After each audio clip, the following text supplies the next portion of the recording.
Bonjour et bienvenue sur l'Argus.fr. Nous sommes aujourd'hui au Musée national de l'automobile de Mulhouse pour une exposition consacrée à Tintin, vous l'aurez deviné, en voiture avec Tintin. C'est du 5 avril au 11 novembre, mais c'est tout de suite en vidéo sur l'Argus. Suivez le guide.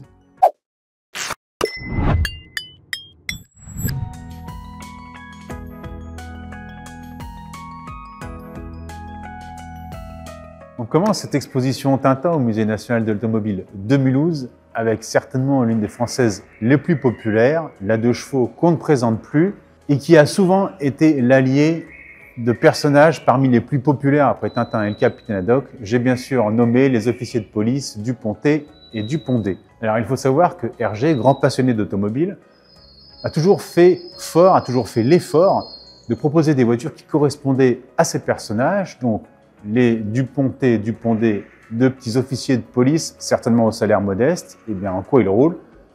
Une française populaire, peu chère à l'achat. Et évidemment, cette 2 chevaux, on la retrouve dans l'affaire Tournesol. Mais sachez que cet album, si vous êtes un véritable passionné d'automobile, il y a près de 30 marques et 30 modèles différents dans l'affaire Tournesol.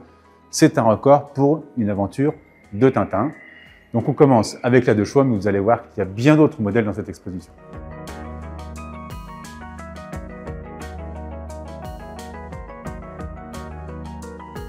L'exposition se poursuit dans les allées du parc de Moulinsart. Alors vous entendez certainement que les oiseaux s'en donnent à cœur joie. Et on découvre une autre populaire française, cette 403 8 chevaux berline Grand Luxe.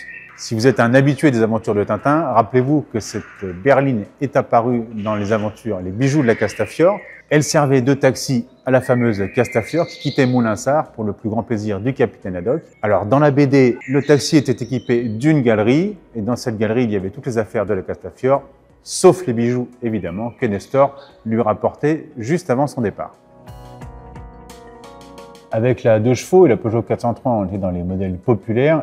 Ici, on est carrément dans les modèles historiques, puisqu'il s'agit, vous l'aurez reconnu sans doute, d'une Ford Model T qui apparaît dans les aventures de Tintin au Congo. Alors pourquoi cette Model T? Alors certainement parce que Hergé, quand il était enfant, était émerveillé au cinéma de découvrir les aventures des héros Buster Keaton et Harold Lloyd avec des folles poursuites dans le premier film muet. Donc je pense, ou en tout cas les experts pensent que ça l'a marqué. Et puis surtout, c'est une voiture passe-partout. Et si vous vous souvenez des aventures de Tintin en Afrique, dans cet album, la voiture passe effectivement partout. Petit détail sur les aventures de Tintin au Congo, si la Ford T en couverture est noire, eh bien à l'intérieur, pour des raisons certainement de colorisation et d'égayer un peu les planches, eh bien la voiture passe au jaune.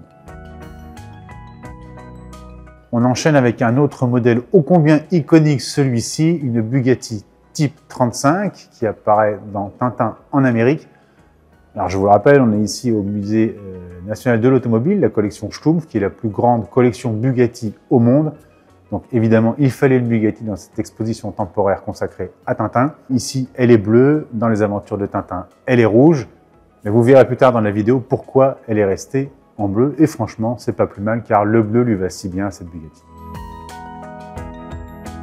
Nous voici dans les aventures de Tintin au pays de l'or noir. Alors on retrouve les Dupontet et Dupondé, toujours au volant d'une Citroën, mais ce n'est plus une 2 chevaux, c'est un modèle antérieur, une Torpedo.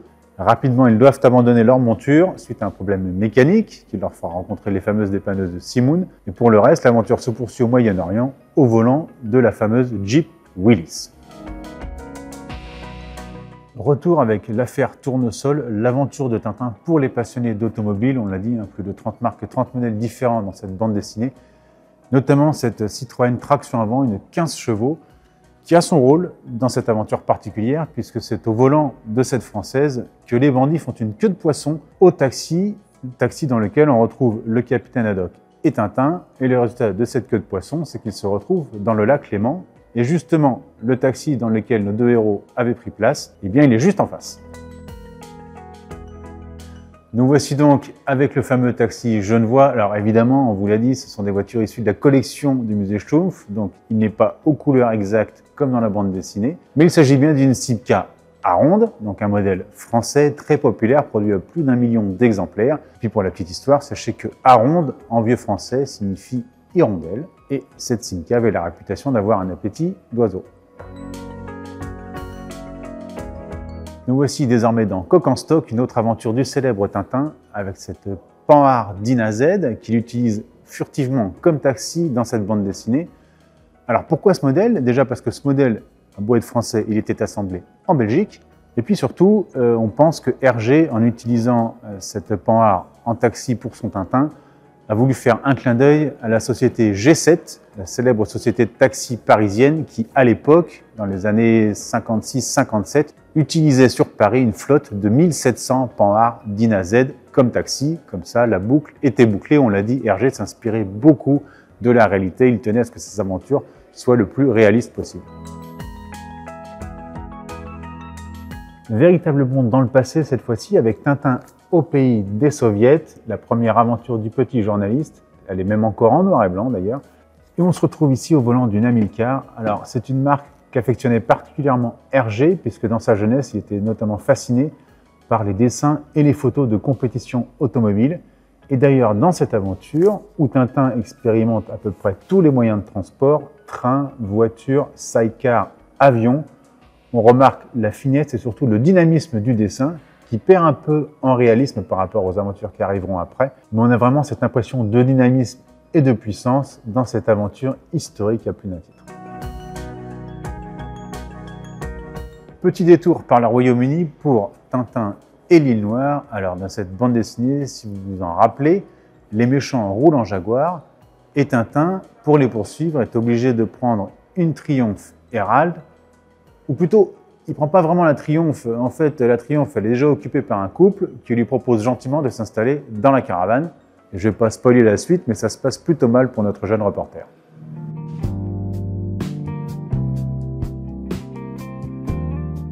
Voici donc pour cette découverte des quelques véhicules exposés dans cette exposition consacrée à Tintin. Et pour en savoir plus sur le rapport de Hergé à l'automobile, qui était une grande passion, nous allons tout de suite à la rencontre de Dominique Maric de la Fondation Hergé, justement. Je crois que le rapport entre Hergé et Tintin, l'automobile, est très intime, on va dire, parce que dès son plus jeune âge, Hergé, qui s'appelle d'abord et avant tout Georges Remy, quand il est gamin, un de ses tout premiers dessins connus, c'est une carte postale sur laquelle il dessine une voiture, un garde-barrière et un train.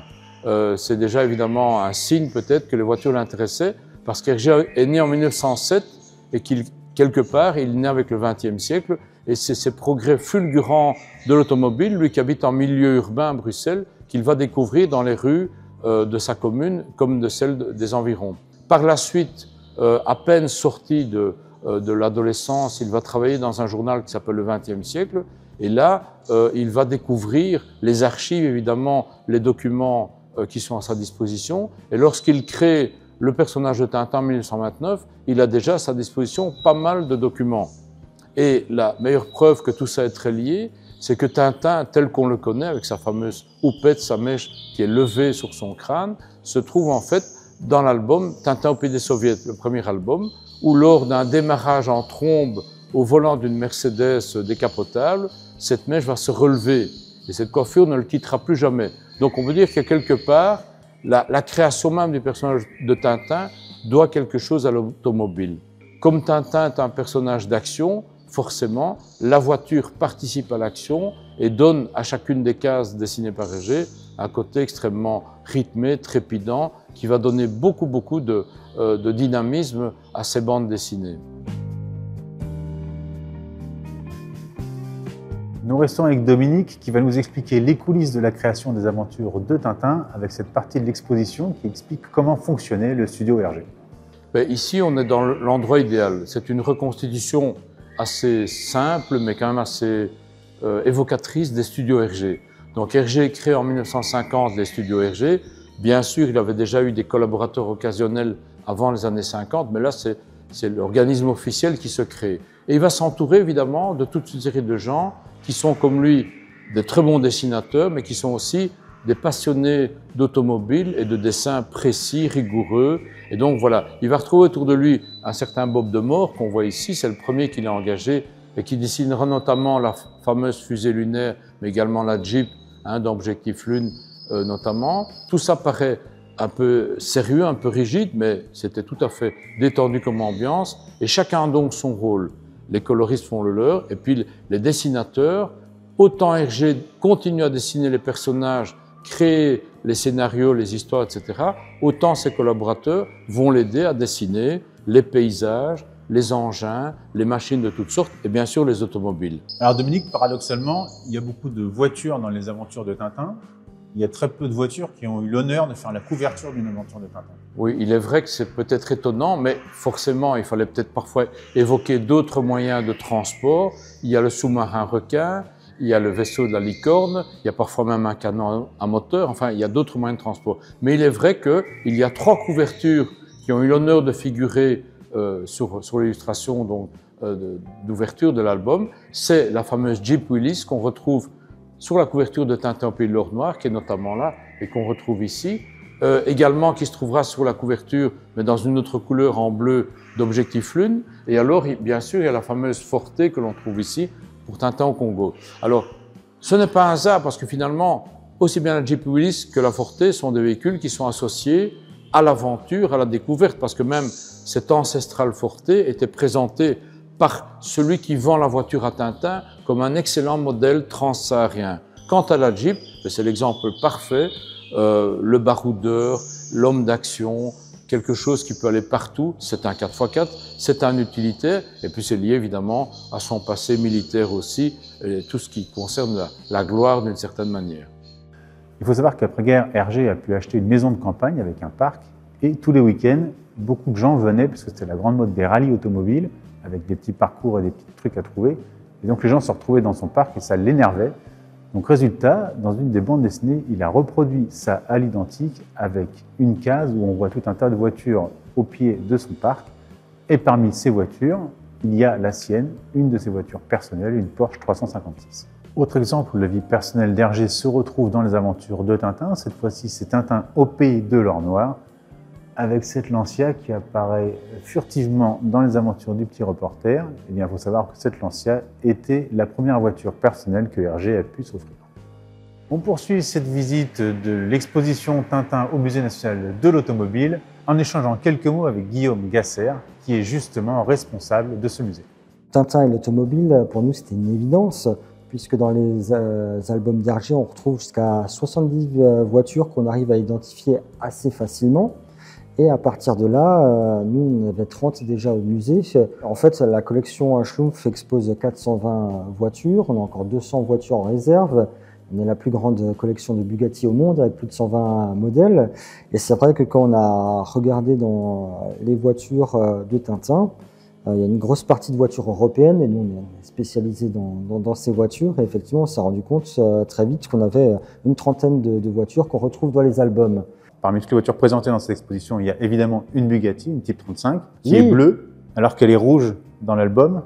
Vous n'avez pas eu l'idée de changer la couleur de la Type 35? C'est vrai que les Bugatti, généralement en course, comme elles représentent la France, elles étaient en bleu. Donc toutes nos Bugatti sont bleues.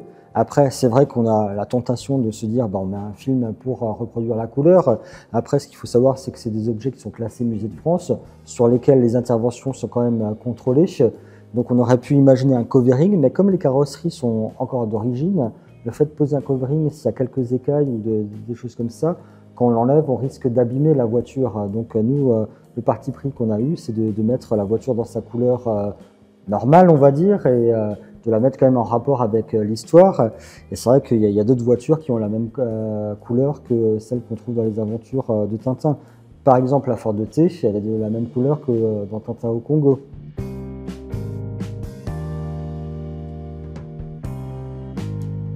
À mon tour de m'installer dans le fauteuil rouge. J'espère que cette vidéo vous a plu. Merci beaucoup de nous avoir suivis. Pour rappel, cette exposition Tintin au Musée national de l'automobile de Mulhouse est ouverte depuis le 5 avril et jusqu'au 11 novembre.